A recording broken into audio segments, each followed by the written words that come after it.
अस्सलाम वालेकुम दोस्तों, मैं हूं शाहिद हुसैन। सिंध हाई कोर्ट में जो ज़ेर समाअत मुकदमात थे उस हवाले से तो मैं आपको बिल्कुल बताऊंगा आज जो मुकदमात की जो कार्रवाई रही। लेकिन उससे पहले दो तीन अहम इश्यूज़ हैं जो बताना ज़रूरी हैं, क्योंकि हम ट्विटर पे देख रहे थे मुस्तकिल और सोशल मीडिया के साथ साथ टीवी पर भी सवाल उठा रहे हैं लोग, लेकिन उनको असल हक़ाइक़ मालूम है नहीं। ये तो बात तयशुदा है कि वज़ीर आला सिंध मुराद अली शाह हों या शहबाज शरीफ हों साबिक़ वज़ीर आला पंजाब, बचेंगे तो नहीं, उनको गिरफ़्तार होना है, किसी भी सूरत वो गिरफ़्तार हों और अब की बार छूटना नहीं है। वो वक्त तब्दील हो गया कि अगर इन्होंने जो अपने अच्छे वक्तों में जो है वो इन्वेस्टमेंट की और बुरे वक्तों में इनके काम आती है, यानी कि अदलिया में जो उन्होंने अपने दौर में जो जजेस भर्ती किए जो मुख्तलिफ अवकात में इनको फ़ायदे पहुँचाते रहे, लेकिन अब मुमकिन नहीं रहा कि उनको फ़ायदा पहुँचाया जा सके। सबसे पहले तो मैं बताऊंगा आपको शहबाज शरीफ के हवाले से। शहबाज शरीफ गिरफ्तारी से इसलिए बचे कि जो अबूरी हुक्मनामा होता है या अबूरी रिलीफ जो होता है वो किसी भी शहरी का आइन के आर्टिकल 199 के तहत उसको उसका हक है, और कोई भी शहरी चाहे उसने कत्ल किया हुआ है, कत्ल का इल्ज़ाम है या कोई और भी संगीन जुर्म मुलव्वस है, वो अबूरी तौर पर किसी भी अदालत में जाता है अपना रिलीफ लेने के लिए तो उसको रिलीफ ज़रूर मिलता है। और उसी तरह शहबाज शरीफ को भी आज अदालत ने अबूरी ज़मानत दी। अब नैब को चूंकि नोटिस जारी हुआ है और 17 जून को इसकी मजीद समाअत होगी, अगर इनके वकला ने केस को लटकाया नहीं, अगर किसी ने वक्त ना मांगा तो जो शवाहिद और सबूत की रोशनी में केस है वहाँ जो बनाया गया है, जिसकी तहकीकात हो रही है नैब लाहौर के अंदर, तो वो सबूत की रोशनी में अदालत इनकी ज़मानत जो अबूरी रिलीफ दिया था वो मुस्तरद करके इनको जेल भेजने का हुक्मनामा जारी कर सकती है। अगर नैब ने प्रोसिक्यूशन ठीक अंदाज में की, अगर तफ्तीश जो नैब के पास सबूत और गवाह हैं जो रोज़ बैठ के हम टीवी पे देखते हैं, शहजाद अकबर और दीगर जो हमारे सामने रखते हैं, अगर वो अदालतों में पेश किए गए और सही मानों में प्रोसिक्यूशन हुई तो शहबाज शरीफ अदालत से अंदर हो जाएंगे, वरना और भी इनके खिलाफ बेशुमार तहकीकात हैं और बेशुमार शवाहिद हैं। एक केस में बचेंगे दूसरे में अंदर जाएंगे, दूसरे में बचेंगे तो तीसरे में लाजमी अंदर जाएंगे, ये तो तयशुदा बात है। और इसके अलावा जो लोग तनकीद का निशाना बना रहे हैं कि 20 मिनट में जो है वो लाहौर हाई कोर्ट ने इनको ज़मानत दे दी और दूसरी फरीक यानी कि नैब को नहीं सुना गया, क्योंकि पहली समाअत में नैब को सुना नहीं जाता। नैब क्यों केस में पार्टी नहीं होता, नैब को नोटिस नहीं होता। अगर नैब की जो अमला या प्रोसिक्यूशन टीम आकर वहाँ अदालत में पेश भी हो जाती, खड़ी भी हो जाती, तो आइनी तौर पर उनको नहीं सुना जाना चाहिए था और इसलिए अदालत ने उनको अबूरी रिलीफ दिया और ज़मानत हो गई। दूसरा जो मुराद अली शाह है, मुराद अली शाह का भी जेल जाना ठहर गया है, क्योंकि मुराद अली शाह कुछ अरसे से मुख्तलिफ जो हमारे तहकीकाती इदारे हैं, मुख्तलिफ जो इदारे हैं उनको लॉलीपॉप दे रहे थे, मुख्तलिफ नाम पर उनको फ़ायदा पहुँचाने की कोशिश कर रहे थे और उनसे अच्छे बच्चे की तरह अच्छे ताल्लुकात बनाए हुए थे। लेकिन अब जो उनकी दोगली पॉलिसी थी वो नहीं चल पा रही और अब उनका जेल जाना भी ठहर गया है। मैं उस वक्त आप टीवी में था जब पहली दफ़ा इनको नोटिस जारी किया था, नैब हुकाम ने तलब किया था, तो उस वक्त भी मैंने ही खबर ब्रेक की थी। अब भी मैं आपको कह रहा हूं कि आज ये इस्लामाबाद पहुंच चुके हैं, अपनी वकला से मुशावरत करेंगे और कल नैब रावलपिंडी में उन्होंने पेश होना है। सोलर एनर्जी का केस है, सोलर एनर्जी के नाम पर जो मुख्तलिफ शाहराहों पर लगाए जाने थे, सोलर एनर्जी लगानी थी, तो उसके जाली अकाउंट्स का केस है, उसमें उनकी तहकीकात होनी है, क्योंकि इसके अलावा इस केस में जाली अकाउंट्स के केस में बेशुमार लोग जेल में भी हैं और बेशतर लोगों से तहकीकात भी हो रही है। तो इसके अलावा और भी इनके खिलाफ बेशुमार तहकीकातें हो रही हैं, लेकिन इस बार इन्होंने इस बार भी नहीं बचना, क्योंकि जो सियासी ड्रामेबाजी है या सियासी जो एक लफाजी होती है या सियासी अंदाज से एक दूसरे को बचा लिया जाता है, अब की बार ये भी नहीं बचेंगे। अगर पहले तो ये बताया जा रहा है, ज़रा के कहना है कि कल ही गिरफ्तार हो सकते हैं, अगर कल नहीं तो अगली से अगली पेशी पर या अगली पेशी पर इनका जाना भी ठहर गया है। अब वो टाइम नहीं रहा कि कोई भी डिपार्टमेंट, कोई भी इदारा किसी भी सियासी या गैर सियासी दबाव में आकर किसी को किसी ना किसी तरीके से शवाहिद होने के बावजूद फ़ायदा पहुंचाए, तो ये भी नहीं बचेंगे। इसके अलावा सिंध में और भी बेशुमार लोग जो हैं जिनके ऊपर करप्शन और दीगर संगीन नौयत के इल्ज़ामात हैं, तो वो मुख्तलिफ अंदाज से हुकूमतों में भी रहते हैं, हुक्मनामे भी जारी करते रहते हैं और फ़ायदे भी लेते रहते हैं। अब उनको भी नहीं बचना। यही नहीं, या सिर्फ सिंध ही नहीं, पंजाब, बलूचिस्तान या केपी में भी जो जिस अंदाज से करप्शन में मुलव्वस है या किसी भी गैर कानूनी काम में मुलव्वस है, अब वो सियासत में आपको आइंदा 3-4 साल में नज़र नहीं आएगा और मुस्तकिल उनका खात्मा हो जाएगा। क्योंकि हम चूँकि सहाफ़ी हमारे मुख्तलिफ लोगों से वास्ते रहते हैं। तो इस बार भी कुछ अर्सा पहले भी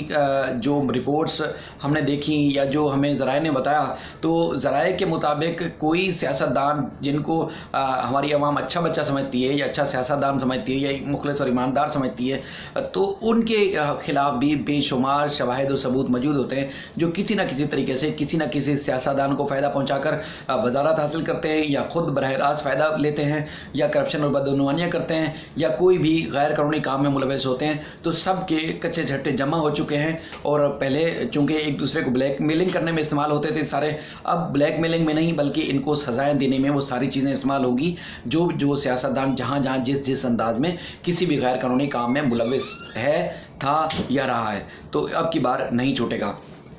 इसके अलावा कोरोना की वबा के हवाले से सब जानते हैं संगीन हो चुका है, चाहे वो पाकिस्तान का कोई भी सूबा हो,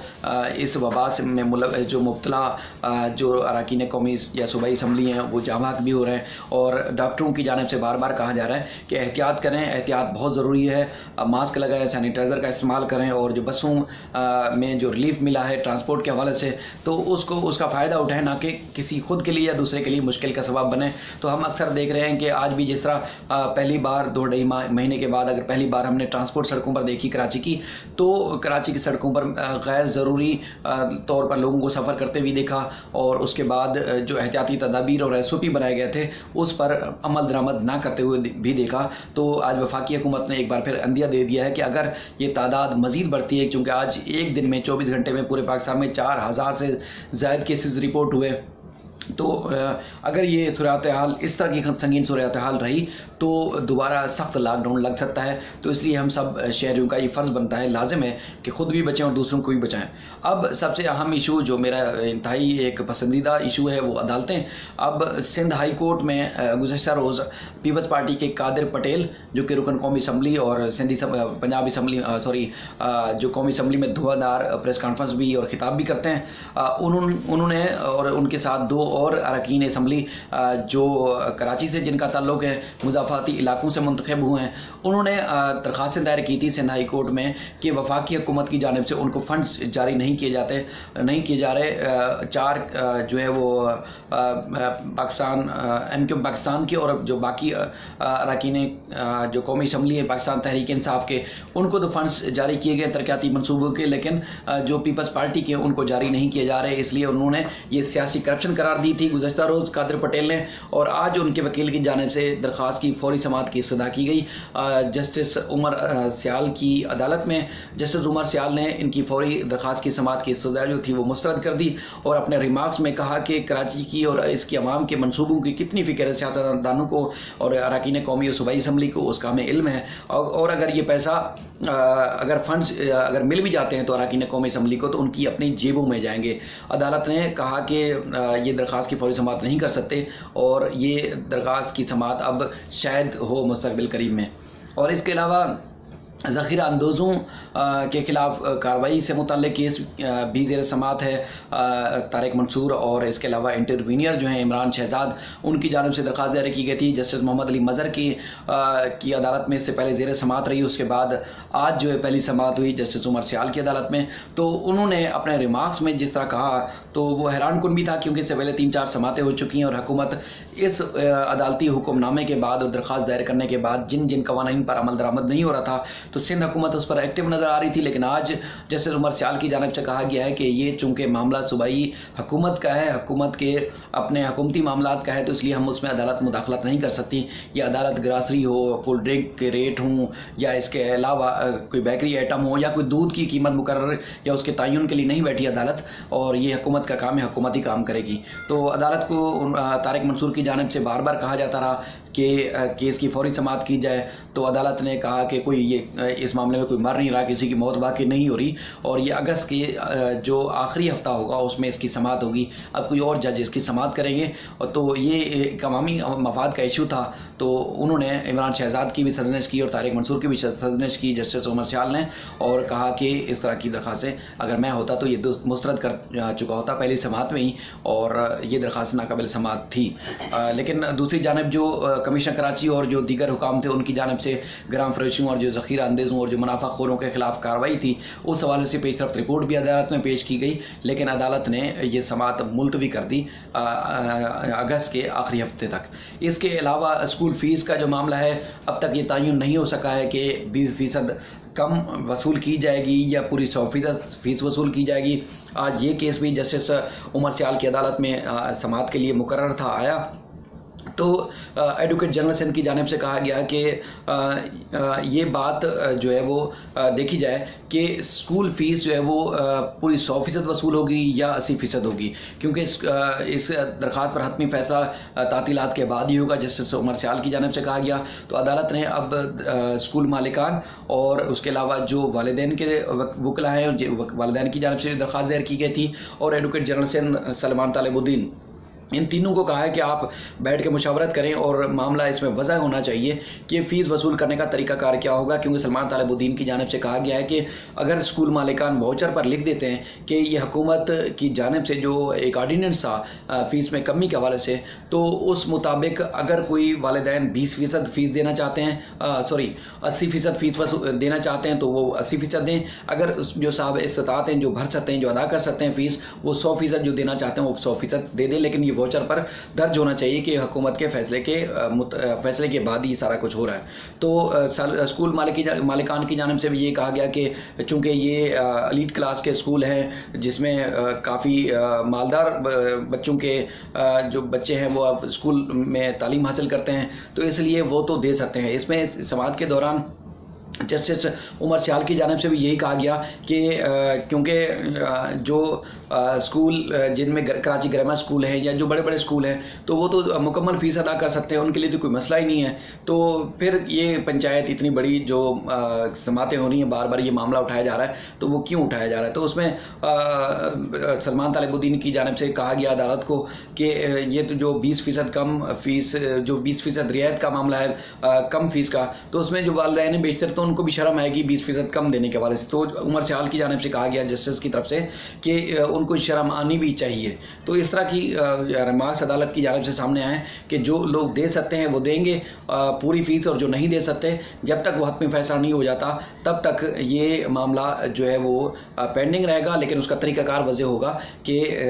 10 जून तक ये बताना है तमाम फ़रीक़ैन को कि किस तरीके से फ़ीस वसूल की जाएगी और किस तरीके से वसूल नहीं की जाएगी। अब अदालत की जानिब से ये भी कहा गया कि चूँकि सिंध हुकूमत ने ये फैसला किया है 20% कम फ़ीस वसूल करने का, तो अदालत हुकूमत के फैसले को मानने की और उस पर अमल दरामद करने की पाबंद है। तो इसलिए अदालत जो है वो सिंध हुकूमत के फैसले पर अमल दरामद करेगी। अब 10 तारीख को मजीद इसमें पेशरफ्त जो है वो समाअत होगी, और भी बेशुमार केसेस से सिंध हाई कोर्ट में। तो ये तमाम इशू से, और एक और अहम इशू के 5 पुलिस एहलकार जो कि नकीबुल्ला कत्ल केस में मुलव्विस से, जिनके ऊपर नकीबुल्ला जो कि मावरा अदालत कत्ल किया गया था, पुलिस की हिरासत में कत्ल हो गए थे। रवानवार जो साबिक SSP मुनीर थे, उनकी सरबराही में, तो उस केस में 5 पुलिस एहलकारों की जो दरख्वास्त ज़मानत मुस्तरद हो चुकी है। रवानवार को चूँकि पहले इंसदाद दहशतगर्दी की अदालत ने ज़मानत मंजूर कर ली थी, तो वो ज़मानत पर हैं, केस में पेश हो रहे हैं, आज भी पेश हुए। लेकिन 5 जो मरकज़ी मुल्ज़मान हैं जिनके ऊपर इल्ज़ाम है कि उन्होंने हिरासत में लेने के बाद फायरिंग की, कत्ल किया और कत्ल की सारी सूरत हाल में मुलव्विस से, तो उनकी अदालत ने दरख्वास्त ज़मानत मुस्तरद कर दी है। और मज़ीद समाअत आगे चंद दिनों में होगी, क्योंकि अब कोरोना भी चल रहा है। उज़ैर बलोच को भी आज इसलिए अदालत में पेश नहीं किया गया कि कोरोना की वजह से बेशतर जो कैदी हैं उनको कोरोना हो गया था, तो अब ना कैदियों को बाहर लाया जा रहा है, ना ही जेल भेजा जा रहा है। तो इसलिए सख्त पाबंदियाँ हैं और एहतियाती तदाबीर बरती जा रही हैं। तो ये अदालती कार्रवाई थी, और जो सियासी मामला थे वो आपके सामने रखे, और मुझे उम्मीद है कि मेरी आपको वीडियो पसंद आएगी। और अगर पसंद आए तो आप लाइक करें, कमेंट करें, शेयर करें, और कोई मज़ीद सजेशन है तो मुझे ज़रूर दें ताकि मैं मज़ीद इसको बेहतर कर सकूँ।